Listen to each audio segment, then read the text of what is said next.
Capítulo 7. Os primeiros anos no Carmelo, 1888-1890. Escolheu-se para minha entrada uma segunda-feira, 9 de abril, data em que o Carmelo celebrava a festa da Anunciação, transferida por causa da Quaresma.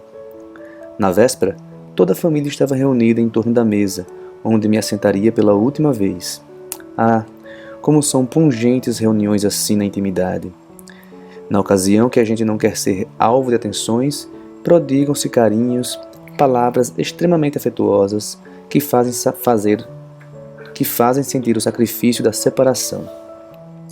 Papai não falava quase nada, mas seu olhar fixava-se em mim com amor. Titia chorava de vez em quando e titio dava-me 1000 demonstrações de afeto. Joana e Maria também se desdobravam em delicadezas para comigo, sobretudo Maria, que, tomando-me à parte, pediu perdão das mágoas que julgava ter me causado. Por fim, minha querida Leoniazinha, que voltara alguns meses da visitação, cobria-me ainda mais de beijos e carícias. Só resta Celina, de quem não falei, mas adivinhais, minha querida mãe, como se terá passado a última noite que dormimos no mesmo quarto. Na manhã do grande dia, depois de lançar um derradeiro olhar nos Bossuanet, gracioso ninho de minha infância, que já não tornaria a ver, dei o braço a meu querido rei para subir a montanha do Carmelo. Como no dia anterior, toda a família se reunira para ouvir a Santa Missa e comungar. Assim que Jesus desceu nos corações dos meus queridos parentes, não ouvia em redor de mim senão soluços, e era só eu que não derramava lágrimas, mas sentia o coração bater com tal violência que me parecia impossível dar um passo quando vieram dar sinal para que chegássemos à porta da clausura. Ainda assim, fui andando e perguntava-me a mim mesma se não iria morrer pela força das batidas do coração. Ah, que momento aquele! Para poder avaliá-lo é preciso ter passado por ele. Minha emoção não se manifestou por fora. Depois de haver abraçado todos os membros de minha querida família, pus-me de joelhos diante do meu incomparável pai para lhe pedir a bênção. A fim de me conceder, ele mesmo se pôs de joelhos e abençoou-me a chorar. Devia fazer sorrir os anjos esse espetáculo em que um ancião apresenta ao Senhor sua filha ainda na primavera da vida. Alguns instantes depois, as portas da Santa Arca se fechavam atrás de mim, e lá dentro recebi os abraços das queridas manas que me haviam servido de mães e que dali por diante tomaria como modelos de minhas ações. Enfim, meus desejos estavam satisfeitos.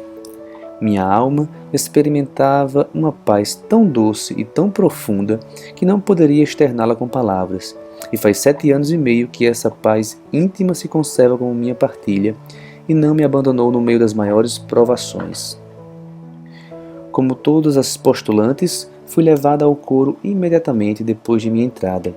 Estava escuro por causa da exposição do Santíssimo Sacramento, e o que em primeiro lugar surpreendeu minha vista foram os olhos de nossa Madre Genoveva, que se concentravam sobre mim.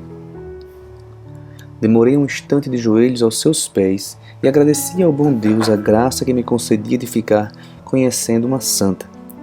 E depois acompanhei Madre Maria de Gonzaga a vários recintos da comunidade. Tudo me parecia fascinante. Imaginava-me transportada a um deserto.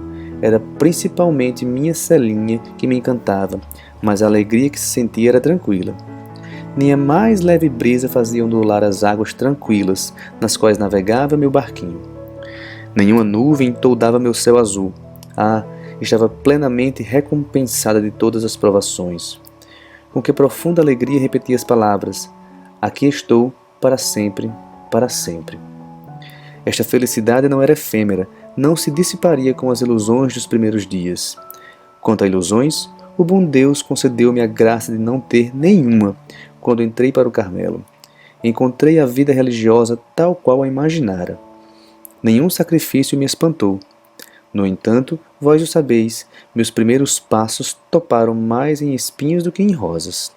Sim, o sofrimento estendeu-me os braços e lancei-me neles com amor. O que vinha fazer no Carmelo, declarei-o aos pés de Jesus, hóstia no exame que precedeu minha profissão. Vim para salvar as almas e, principalmente, para rezar pelos sacerdotes. Quando se quer atingir um fim, é preciso aplicar os respectivos meios. Jesus deu-me a entender que pela cruz queria dar-me almas e meu atrativo pelo sofrimento crescia na proporção que o sofrimento se avolumava. Durante 5 anos, meu caminho foi esse. Nada, porém, traía exteriormente meu sofrimento, tanto mais doloroso quanto unicamente conhecido por mim.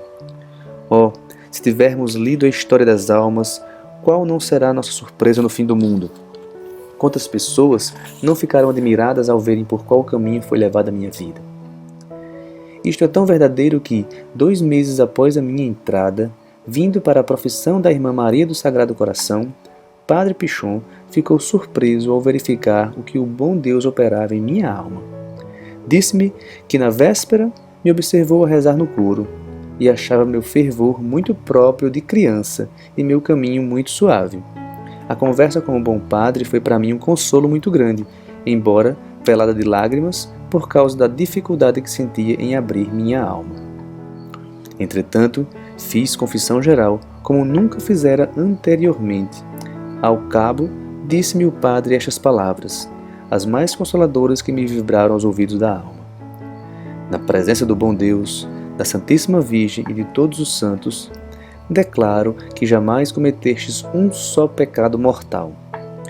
Acrescentou em seguida, agradecei ao bom Deus o que fez por vós, pois se vos tivesse abandonado, em lugar de ser um anjinho, tornava-vos-íeis um demoninho. Oh, não tive dúvida em admiti-lo. Sentia quanto era frágil e imperfeita, mas a gratidão inundava minha alma. Tanto receava ter manchado a veste do meu batismo que a declaração saída da boca de um diretor, como os que Nossa Santa Madre Teresa desejava, isto é, os que unissem a ciência à virtude, me parecia proferida pela boca do próprio Jesus. Disse-me ainda o bom padre as seguintes palavras que ficaram carinhosamente gravadas em meu coração. Minha filha, Nosso Senhor seja sempre vosso superior e vosso mestre de noviciado. De fato, ele o foi, e foi também meu diretor. Não quero dizer que minha alma se tenha fechado às minhas superioras. Longe disso. Sempre me esforcei por lhe ser um livro aberto. Contudo, nossa madre doente de vez em quando, pouco tempo tinha para se ocupar comigo. Sei que me amava muito e de mim dizia todo o bem possível. No entanto, o bom Deus permitiu que, sem o perceber, fosse muito severa. Não podia encontrar-me com ela sem ter que beijar o chão. Acontecia a mesma coisa nas raras direções espirituais que me dava. Que graça inestimável, como o bom Deus atuava de modo visível em quem fazia suas vezes. Que seria de mim se fosse o xodó da comunidade, como julgavam as pessoas de fora? Se em lugar de ver Nosso Senhor em minhas superioras, não considerasse talvez senão as pessoas, meu coração, tão bem preservado no mundo, ter-se-ia pegado a afeições humanas dentro da clausura. Felizmente, fiquei isenta de tal desgraça. Não padece dúvida, nutria grande amor à nossa madre, mas com uma afeição pura que me levava ao esposo de minha alma. Nossa mestra era uma verdadeira santa, tipo acabado das primeiras carmelitas. Permaneci o dia inteiro com ela, pois era quem me ensinava a trabalhar. Sua bondade para comigo não tinha limites, e apesar disso, minha alma não conseguia dilatar-se. Só com esforço conseguia submeter-me à direção espiritual. Por não estar habituado a falar de minha alma, não sabia externar em palavras o que nela se passava. Certo dia, uma das boas madres antigas compreendeu meus sentimentos e disse-me a rir no recreio: Minha filha, parece-me que não tereis muita coisa para desabafar com vossas superioras. Por que, minha madre, falais assim? Porque vossa alma é extremamente simples. Quando, porém, fordes perfeita, sereis mais simples ainda. Quanto mais a gente se avizinha do bom Deus, tanto mais a gente simplifica. Tinha razão a boa madre, mas a dificuldade que sentia de abrir a alma, muito embora procedesse de minha simplicidade, constituía verdadeira provação. Agora o reconheço, pois exprimo meus pensamentos com a máxima facilidade, sem deixar de ser simples. Disse que Jesus fora meu diretor. Ao entrar para o Carmelo, travei conhecimento com alguém que me serviria como tal, mas ele partiu para o desterro, logo depois de me admitir no número de suas filhas. Assim, fui só conhecê-lo para logo me privar dele. Limitada a receber uma carta sua por ano sobre as 12 que lhe escrevia, meu coração de pronto se volveu ao diretor dos diretores, e foi quem me instruiu nessa ciência oculta aos sábios entendidos, dignando-se comunicá-la aos pequeninos. Transplantada para a montanha do Carmelo, a Florinha iria desabrochar a sombra da cruz. As lágrimas, o sangue de Jesus, tornaram-se seu orvalho, e seu sol era sua adorável face, velada de pranto. Até então não tinha sondado ainda a profundeza dos tesouros ocultos na sagrada face, e foi por vosso intermédio, minha querida mãe, que aprendi a conhecê-los.